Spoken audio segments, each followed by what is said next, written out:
Una de las cosas que habíamos pensado en el jurado era hacer una lectura del trabajo ganador.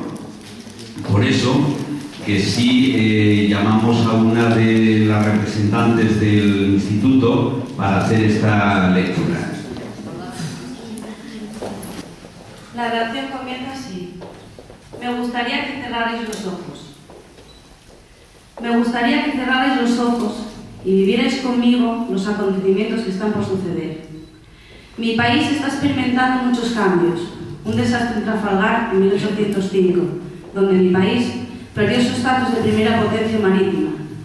En casa podíamos oír a mi padre comentar: eso es por dejar el destino de la nación a manos de un francés.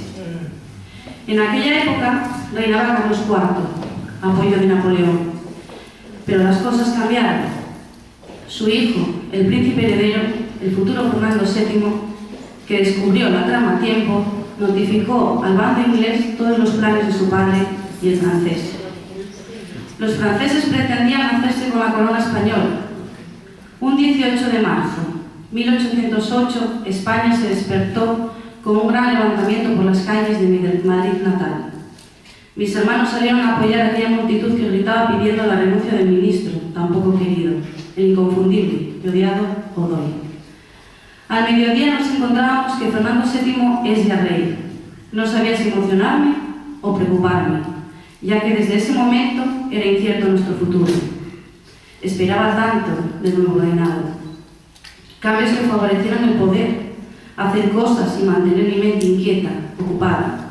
Por cierto, me llamo Leonor y soy la mediana de 5 hermanos. Por suerte, estoy en muy buena situación. Tengo abundante familia y no me pasará lo mismo que a mi gran amiga María, que perdió a su padre y sin familiares que la acojan, se quedó sola y sin valor alguno ante la sociedad. Al ser mujer no pudo ganarse la vida y a lo único que podemos aspirar es prostitución y o robar para comer. Pero el coste social es tremendo, así que unas monjas la recogieron. Nadie mencionaba que asumimos responsabilidades laborales que siempre nos habían impedido en periodo de guerras. Unos años más tarde, un 19 de marzo de 1812, se firma la Constitución, la primera Constitución española, donde a las mujeres nos dejaban muy mal paradas. Yo crecí en el seno de una familia liberal, pero con la voz apagada, ya que no están vistas las mujeres revolucionarias, porque no concordamos con los estereotipos de género, mientras que en Francia y en Estados Unidos las mujeres ya jugaban un papel político. Mi padre me obligaba a leer en el ático, donde nadie me viera, y cuando cumplí mis 16 años me envió a un colegio de señoritas, creyendo así que aplacaría mis ansias de aprender y de conocimientos. Mis estudios finalizaron y no pude seguir. Las leyes no favorecen la educación universitaria de las mujeres, así que pusimos mucha esperanza en la Constitución, pero nada, mi único oficio será el matrimonio. Todo esto está auspiciado por la Iglesia. Estamos relegadas a ocupar un papel secundario dentro de la vida social, económica, cultural y política.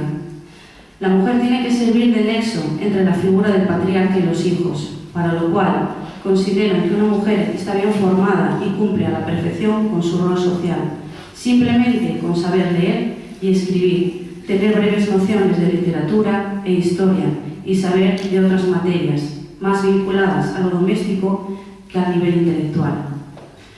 Pero ¿cuál es mi sorpresa? Que en esta Constitución hay muchas ideas renovadoras con matices liberales, que paradójicamente se imponían sobre ideas anquilosadas para diversos estamentos sociales, entre los cuales nos hallamos las mujeres, la libertad de prensa, la enseñanza, etc. La Constitución de 1812 consagró la exclusión de las mujeres de los derechos civiles y políticos. El artículo 5 de la Constitución explica la condición de español sin aludir más que a los españoles. En las mentes de los diputados no estábamos las españolas.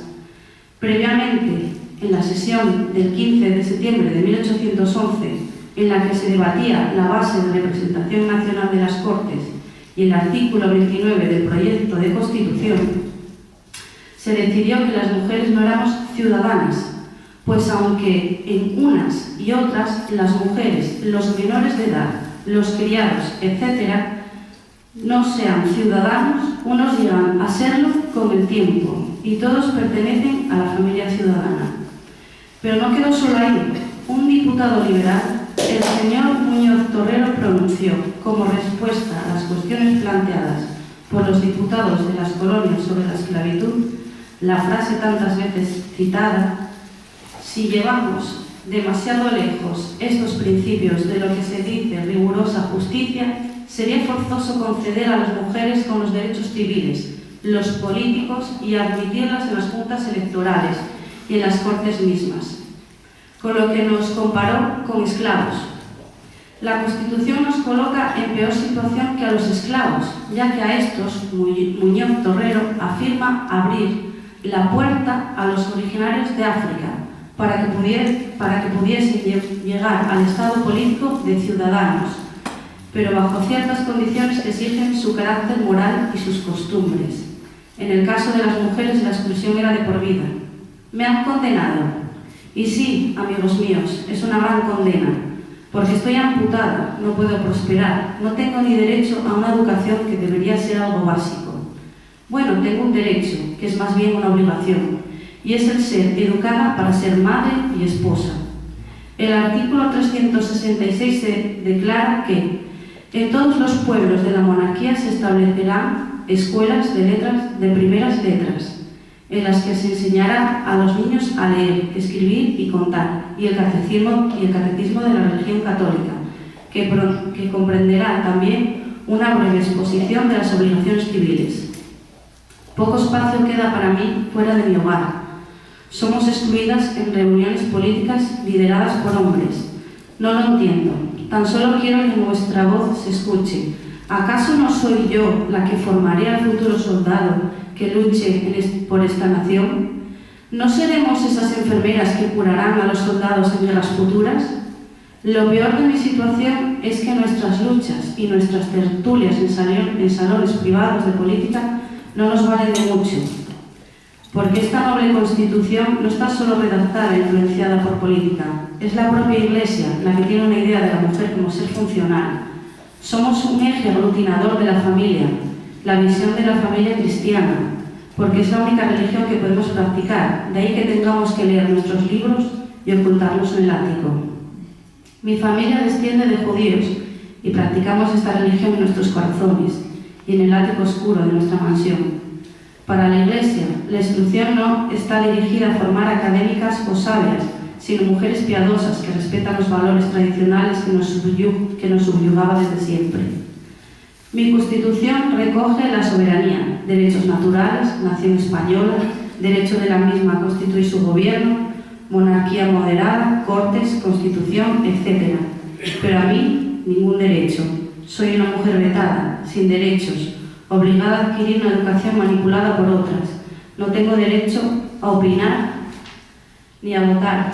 Tengo que practicar la religión cristiana, católica, apostólica, romana, ya que según el artículo 3, la nación la protege por leyes sabias y justas y prohíbe el ejercicio de cualquier otra.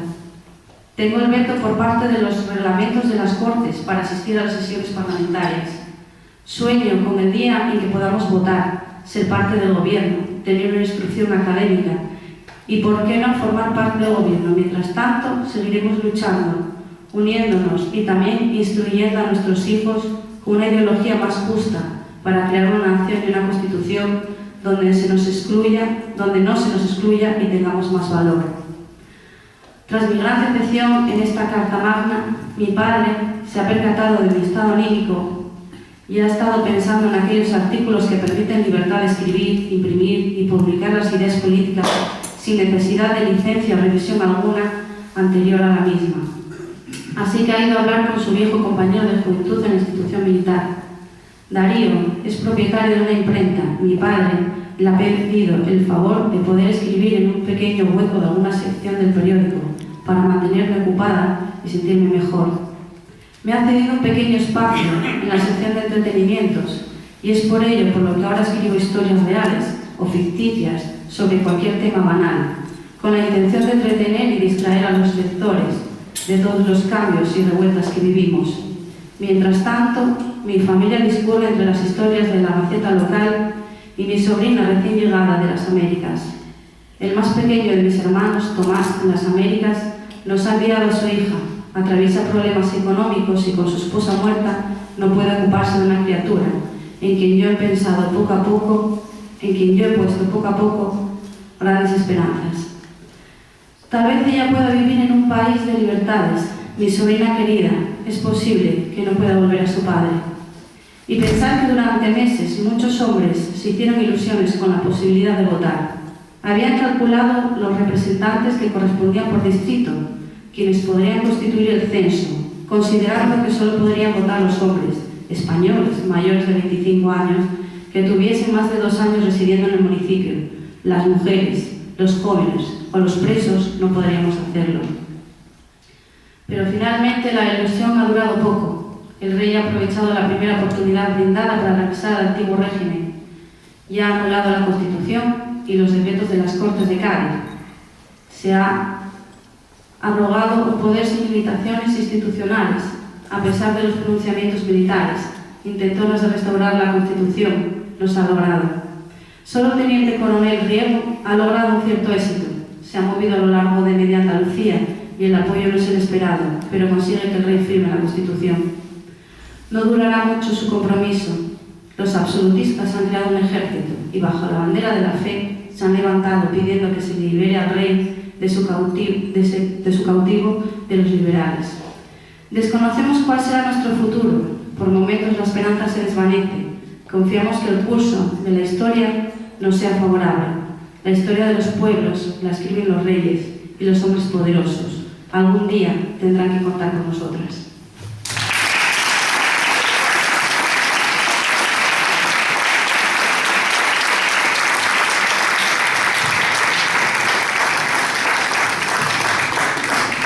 Bueno.